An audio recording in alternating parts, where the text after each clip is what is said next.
जय हिंद। तो चलिए आज क्या देखते हैं हिस्ट्री में आपको क्या बता रहे थे, जैन धर्म के बारे में बता रहे थे। कौन सा धर्म? जैन धर्म।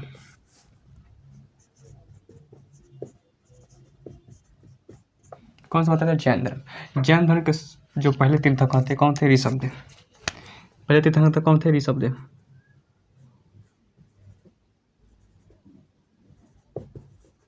ऋषभदेव। उसके बाद जो 23वें तीर्थंकर आए थे पार्श्वनाथ। पार्श्वनाथ कौन थे? पार्श्वनाथ। पार्श्वनाथ के ज्ञान की प्राप्ति संवेद शिखर पर हुई थी, जिसे पार्श्वनाथ की चोटी भी कहा जाता है। इन्होंने चतुरायन धर्म दिया था। कौन सा धर्म दिया था? चतुरायन धर्म दिया था, जो कि इन्होंने कहा था कि धन संग्रह नहीं करना चाहिए, झूठ नहीं बोलना चाहिए, चोरी नहीं करना चाहिए और हिंसा नहीं करना चाहिए। फिर आए थे चौथे थे महावीर स्वामी।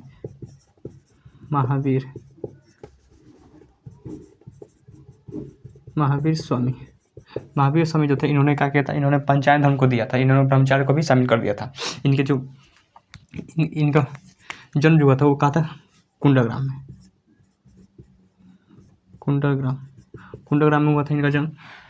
कुंडग्राम 540 ईसा पूर्व, 20 लिख देते बिफोर क्राइस्ट। 540 ईसा पूर्व इनका जन्म हुआ था कुशीनगर के कुंडग्राम में। कुंडग्राम में इनके जो पिता थे सिद्धार्थ।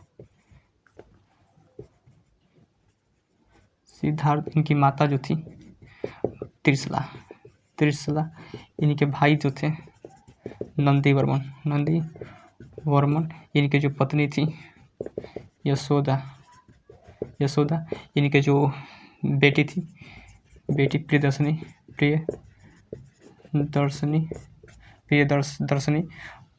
इसे अनुज भी कहते हैं। इनके जो दामाद थे जमाली। इन्होंने जो थे 30 वर्ष की आयु में इन्होंने अपने भाई से नंदीवर्मन से परमिशन लेकर इन्होंने क्या थे गृह त्याग दिया।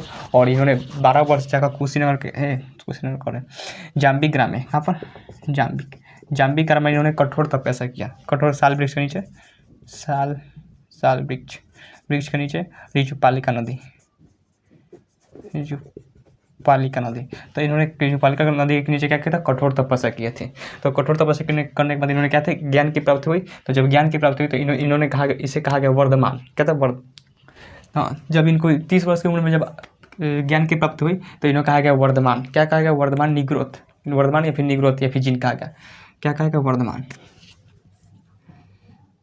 निग्रोथ यानी वर्धमान।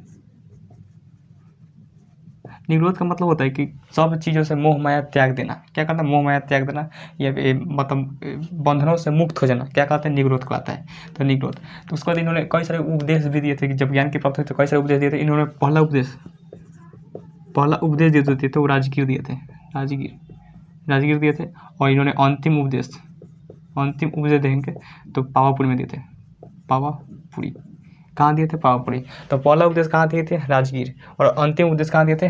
पावापुरी के। किस भाषा में दिए थे? तो प्रकृति भाषा। किस भाषा में? भाषा क्या थी? भाषा प्रकृत भाषा में। कौन सी भाषा थी? प्रकृत भाषा थोड़ा कठिन भाषा हो जाती है। क्या होती है? कठिन भाषा। इसी प्रकृत भाषा को ही क्या कहते हैं? अर्धमगही। क्या कहते हैं? अर्धमगही कहते हैं अर्धमगही। तो ये जो प्रकृत भाषा किस में थे? मगही प्रकृत भाषा में दिए थे, जिस भाषा ये बहुत ज़्यादा कठिन था। क्या था? कठिन हो गया था इसको पढ़ना। तो कैसे थी प्रकृत भाषा? और मगही। तो इन्होंने पहला उपदेश राजगीर को दिया था, अंतिम उपदेश तो पावापुरी। कहाँ थे? हालांकि पावापुरी में इनकी भी क्या हुई थी? मृत्यु हुई थी। तो अंतिम उपदेश पावापुरी। तो इन्होंने कई सारे, इनका जो पूर्ण रूप से जीवन की चर्चा देंगे तो 14 पूर्व पुस्तक है जैन धर्म का, आपको बताएंगे। 14 पूर्व पुस्तक जो है वो जैन धर्म का है। तो इनके महावीर स्वामी की पूरी जीवनी की चर्चा आप देंगे तो 14 पूर्व में। क्या था? 14। और भी इसमें 14 पूर्व किताब पुस्तक में, और भी इसमें बहुत सारे पुस्तक है जिसमें आपको बताए थे, पुस्तक बारे में बताए थे।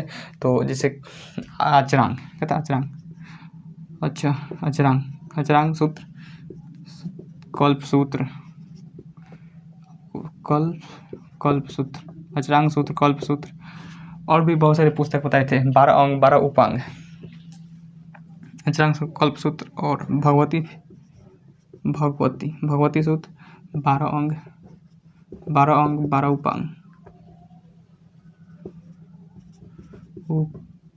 12 उपांग। 12 उपांग सब क्या है, जैन धर्म की पुस्तकें हैं। तो 14 पूर्व पुस्तक में माता बुद्ध की क्या है, माता बुद्ध महावीर स्वामी के जो है पूरी जीवनी की चर्चा है। तो ये हो गया। लेकिन अब जो महावीर स्वामी जो थे, इन्होंने कहा कि नहीं, देखिए इन्होंने भगवान को नहीं माना था, ईश्वर को माना नहीं माना, ईश्वर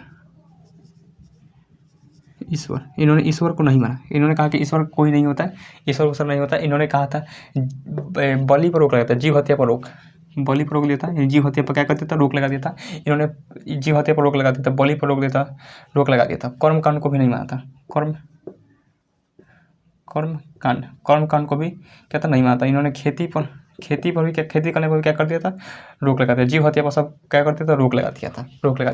तो इन्होंने नहीं माना। इन्होंने सिर्फ पुनर्जन्म को माना था, पुनर्जन्म को माना था। इन्होंने कहा कि देखिए जब कभी हम लोग क्या करते हैं, हमारे शरीर में आत्मा रहती है, आत्मा को क्या माना था आत्मा को माना था। हमारे शरीर में आत्मा रहती है, तो उस आत्मा को हम जितने रेस्ट देंगे तो वो फिर से वो आत्मा हमारे शरीर में आने की कोशिश करेगी। तो जिस वजह से हम लोग इसको ऐसे क्या करते हैं, ऐसे पूरी तरह से क्या करते हैं, तड़पा देते हैं इसी जीवन में, ताकि वो दोबारा नहीं आ पाए हमारे शरीर के अंदर, तो जिस वजह से मोक्ष की प्राप्ति मिल जाए। तो इन्होंने कहा कि पुनर्जन्म को माना। कारण क्या बताया, आत्मा को। कारण किसको बताया था, आत्मा को कहा था, आत्मा को। तो इन्होंने अब मोक्ष की प्राप्ति के लिए कोई ना कोई एक प्रोसेस होगा।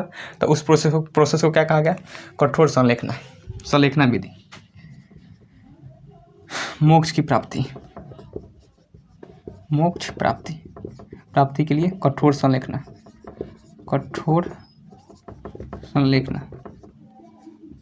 क्या था, कठोर संलेखना। इसी को हम लोग अष्टांग विधि कहते हैं, विधि।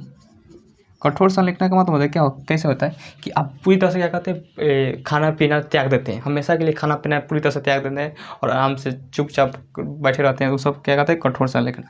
तो कठोर संलेखना से क्या होता है, प्राण त्याग देते हैं। तो उस जिस वजह से क्या मिलता है, मोक्ष की प्राप्ति। किसके, जैन धर्म के हिसाब से। तो ये तो माता बुद्ध जो थे, इन्होंने कठोर संलेखना बनाया, पुनर्जन्म को माना। और कारण बताया था आत्मा को। कारण किसको बताया था, आत्मा को। ये हो गया।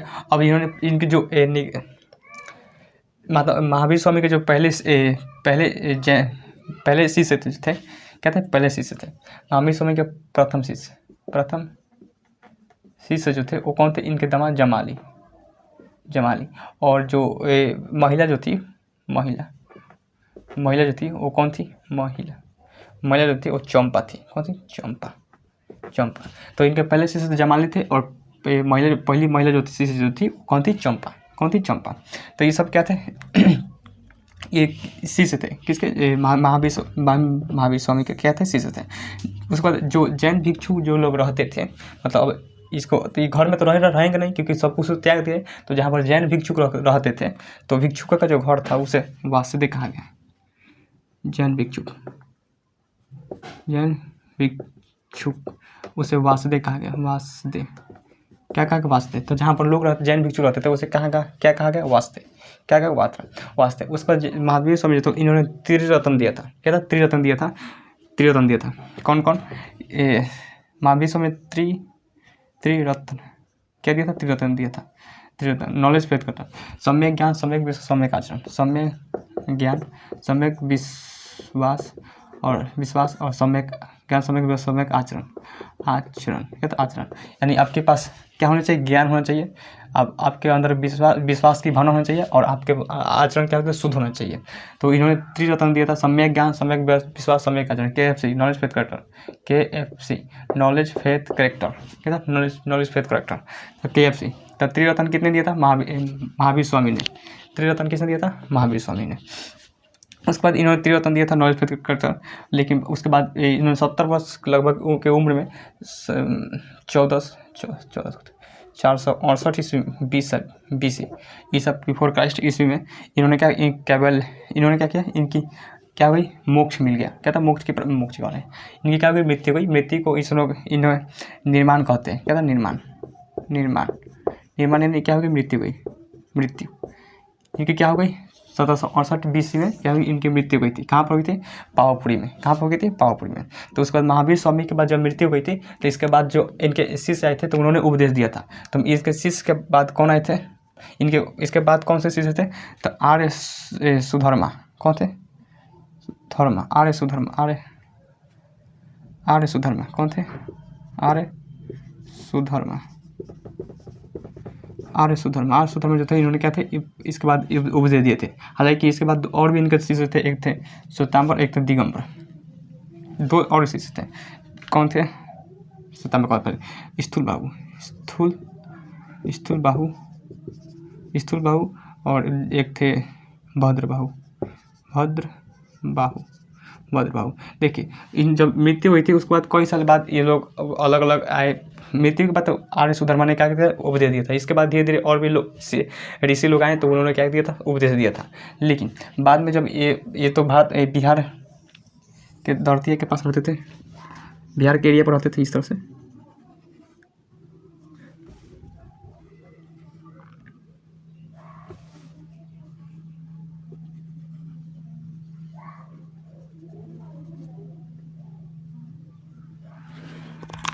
ये लोग बिहार के धरती पर रहते थे उस समय, जैन धर्म। तो यहाँ पर जब यहाँ पर मौर्य काल चल रहा था, क्योंकि आपको पता थे बिहार में कौन सा जनपद था, तब मगध महाजनपद था। उस समय मौर्य काल चल रहा था। तो मौर्य काल के जो राजा थे चंद्रगुप्त मौर्य, वो भी जैन धर्म को अपनाए थे। तो यहाँ पर जो थे वो क्या हुआ, जब 12 वर्ष अकाल पड़ा तो यहाँ पर भद्रबाहु जो थे वो कर्नाटक के पास चले गए। क्या था? भद्रबाहु चले कर्नाटक के पास। और स्थूल बाहु जो थे यहीं पर आ गए, स्थूल बाहु यहीं पर आ गए।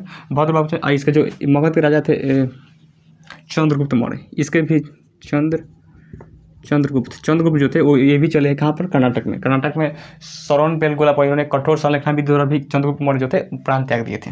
तो भद्रबाहु के नेतृत्व में चले गए कर्नाटक और स्थूल बाहु के नेतृत्व में वहीं पर आ गए। लेकिन बाद में ये जब 12 वर्ष अकाल जब खत्म हुआ तो ये लोग वापस गए। तो इन दोनों में विवाद चालू हो गया। क्या हो गया? विवाद हो गया, 2 भागों में बट गया।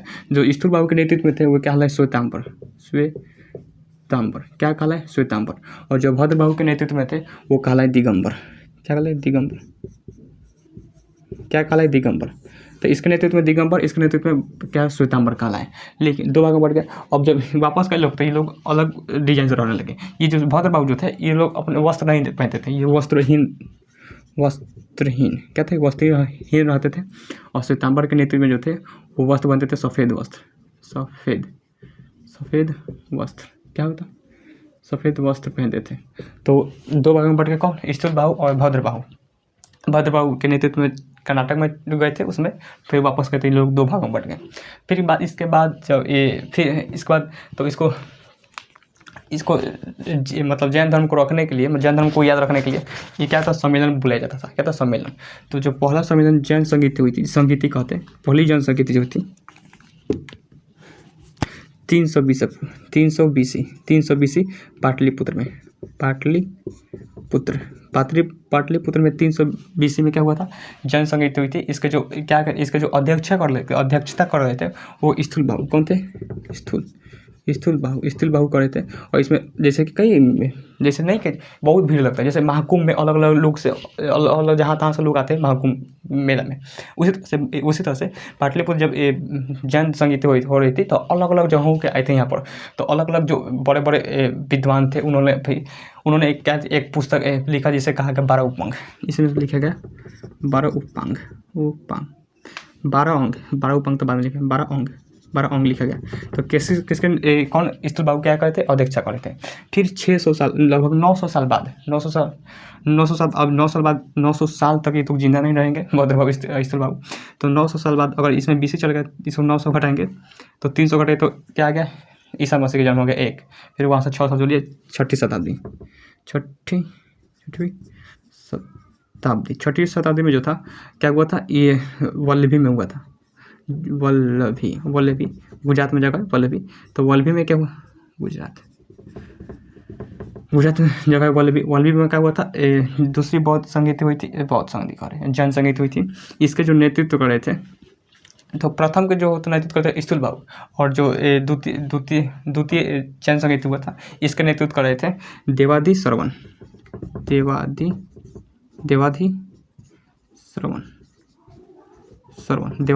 क्या था? श्रवण। और इसमें लिखा गया 12 उपांग। उपांग, क्या लिखा गया 12 उपांग। तो देवानी श्रवण इसमें क्या लिखा है 12 उपांग। उसके बाद क्या था वो जैन संगीत होता है, लेकिन ये धीरे धीरे क्या हो गई जैन संगीत बीट क्या हो गई धीरे धीरे चल गई। अभी भी कहीं कहीं लोग हैं जैन संगीत जो जैन धर्म को अपनाए हुए हैं, वो क्या कौन सा अपनाए श्वेतांबर, लेकिन जो दिगंबर तो बिना वस्त्र रहते थे, ये बहुत पूरी तरह से जैन संगीत में डूब चुके हैं। वो कौन, वो सब क्या कहेंगे दिगंबर, लेकिन जो अभी वस्त्र पहनते हैं और जैन धर्म को अपनाते हैं तो वो जो थे वो श्वेतांबर कहलाए, क्या कहलाएंगे श्वेतांबर कहलाएंगे। हालांकि उस समय जो ज़्यादातर व्यापारी वर्ग लोग के थे, व्यापारी वर्ग के जो लोग थे उस समय जैन धर्म को अपनाए थे, लेकिन ये जैन धर्म धीरे धीरे क्या हो गया समाप्त हो गया, धीरे धीरे क्या हो गया समाप्त हो गया, क्योंकि उस समय ज़्यादा राजाओं का इसका साथ नहीं मिला था, ज़्यादा राजाओं का साथ नहीं मिला, क्योंकि एक तो यही था जो चंद्रगुप्त मौर्य वही जैन धर्म को अपनाए थे, वो भी तो उनकी कठोर संलेखना से श्रवण बेलगोला पर क्या हो गई इनकी मृत्यु हुई थी, मतलब क्या हो गई थी निर्माण प्राप्त हुआ था। तो ये सब क्या हुए जैन धर्म। तो ये सब क्या था जैन धर्म के बारे में। आज के लिए यही तक रहने देते, तब तक मिलते किसी नेक्स्ट क्लास में।